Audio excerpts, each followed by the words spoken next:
매일 성경과 함께하는 오늘의 큐티 시간입니다. 3월 6일 오늘의 말씀은 마태복음 17장 14절에서 27절입니다. 그들이 무리에게 이르매 한 사람이 예수께 와서 꿇어 엎드려 이르되 주여 내 아들을 불쌍히 여기소서. 그가 간질로 심히 고생하여 자주 불에도 넘어지며 물에도 넘어지는지라. 내가 주의 제자들에게 데리고 왔으나 능히 고치지 못하더이다. 예수께서 대답하여 이르시되 믿음이 없고 패역한 세대여, 내가 얼마나 너희와 함께 있으며 얼마나 너희에게 참으리요. 그를 이리로 데려오라 하시니라. 이에 예수께서 꾸짖으시니 귀신이 나가고 아이가 그때부터 나으니라. 이때 제자들이 조용히 예수께 나와 이르되 우리는 어찌하여 쫓아내지 못하였나이까. 이르시되 너희 믿음이 작은 까닭이니라. 진실로 너희에게 이르노니 만일 너희에게 믿음이 겨자씨 한 알만큼만 있어도 이 산을 명하여 여기서 저기로 옮겨지라 하면 옮겨질 것이요 또 너희가 못할 것이 없으리라. 갈릴리에 모일 때에 예수께서 제자들에게 이르시되 인자가 장차 사람들의 손에 넘겨져 죽임을 당하고 제3일에 살아나리라 하시니 제자들이 매우 근심하더라. 가버나움에 이르니 반세계를 받는 자들이 베드로에게 나와 이르되 너의 선생은 반세계를 내지 아니하느냐. 이르되 내신다 하고 집에 들어가니 예수께서 먼저 이르시되 시몬아, 내 생각은 어떠하냐. 세상 임금들이 누구에게 관세와 국세를 받느냐, 자기 아들에게냐 타인에게냐. 베드로가 이르되 타인에게 니이다. 예수께서 이르시되 그렇다면 아들들은 세를 면하리라. 그러나 우리가 그들이 실족하지 않게 하기 위하여 내가 바다에 가서 낚시를 던져 먼저 오르는 고기를 가져 입을 열면 돈 한 3개를 얻을 것이니 가져다가 나와 너를 위하여 주라 하시니라.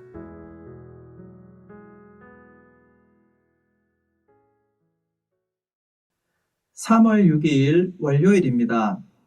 주님의 말씀에 힘입어 믿음의 사람으로 세워지길 바랍니다. 예수님이 산 위에서 베드로, 야고보, 요한과 놀라운 경험을 하시는 동안 산 아래에서는 나머지 제자들이 곤란한 일을 겪고 있었습니다. 어떤 일이 있었는지 살펴보겠습니다. 예수님이 산에서 내려오시자 한 사람이 아들을 데리고 와서 이렇게 말합니다. 주여, 내 아들을 불쌍히 여기소서. 그가 간질로 심히 고생하여 자주 불에도 넘어지며 물에도 넘어지는지라. 내가 주의 제자들에게 데리고 왔으나 능히 고치지 못하더이다. 수시로 일어나는 간질 발작으로 아들의 생명이 위험해서 제자들에게 고쳐달라고 데려왔는데 제자들이 고치지 못했습니다. 이 말을 듣고 예수님은 꾸중하십니다. 믿음이 없고 패역한 세대여, 내가 얼마나 너희와 함께 있으며 얼마나 너희에게 참으리요. 제자들은 믿음이 없습니다. 예수님을 받아들이지 않는 무리와 큰 차이가 없는 상태입니다. 예수님이 제자들과 함께 있을 시간이 얼마 남지 않았습니다. 더 이상 믿음 없는 제자들을 마냥 기다려 주실 수 없는 상황이기에 예수님이 제자들을 꾸중하시고 아이를 고쳐주십니다. 그런데 이번에는 제자들이 아니라 귀신을 꾸짖습니다. 18절입니다. 예수께서 꾸짖으시니 귀신이 나가고 아이가 그때부터 나으니라. 아이의 아버지는 육체적인 질병으로 심하게 고생한다고 생각했는데 사실은 귀신이 아이를 괴롭힌 영적인 문제였습니다. 예수님은 근본적인 문제를 해결하셔서 아이를 말끔하게 고쳐주셨습니다.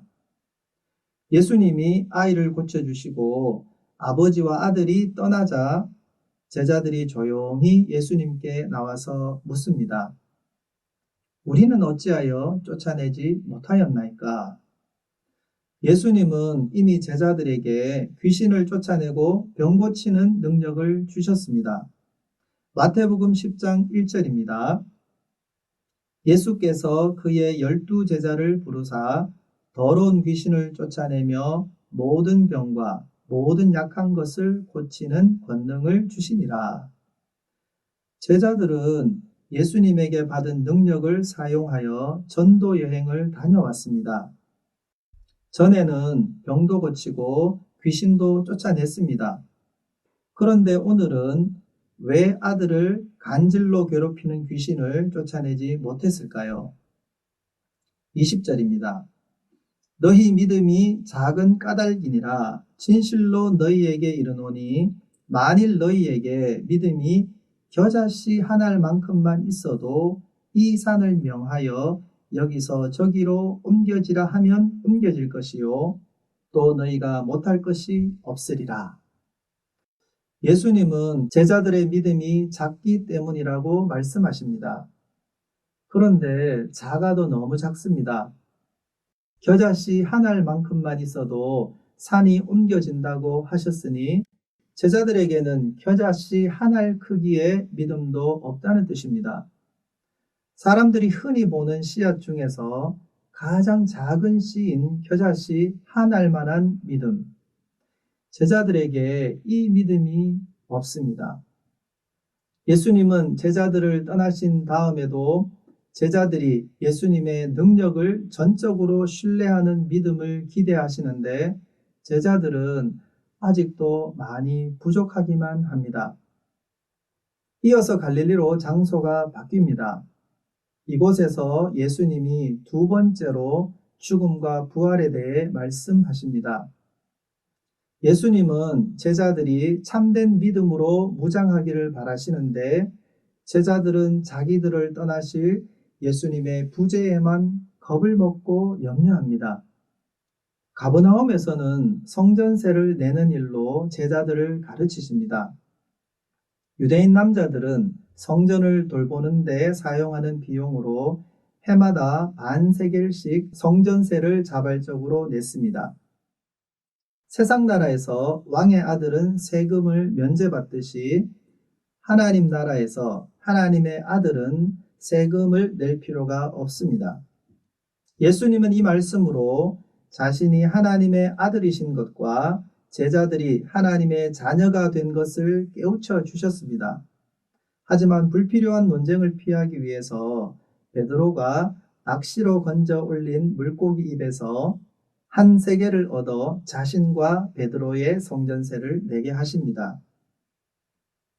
제자들은 때와 상황에 따라 믿음이 흔들리지만 예수님은 하나님의 아들이신 자기의 정체성을 의심하지 않으십니다.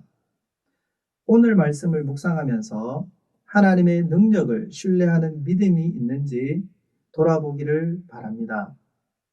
함께 기도하겠습니다. 죄인인 저희를 불러주시고 하나님의 자녀로 삼아주셔서 감사합니다. 자녀에게 주신 능력을 기억하겠습니다. 저희의 믿음은 작지만 하나님의 능력은 크시니 참된 믿음 안에서 하나님의 능력을 기대하겠습니다.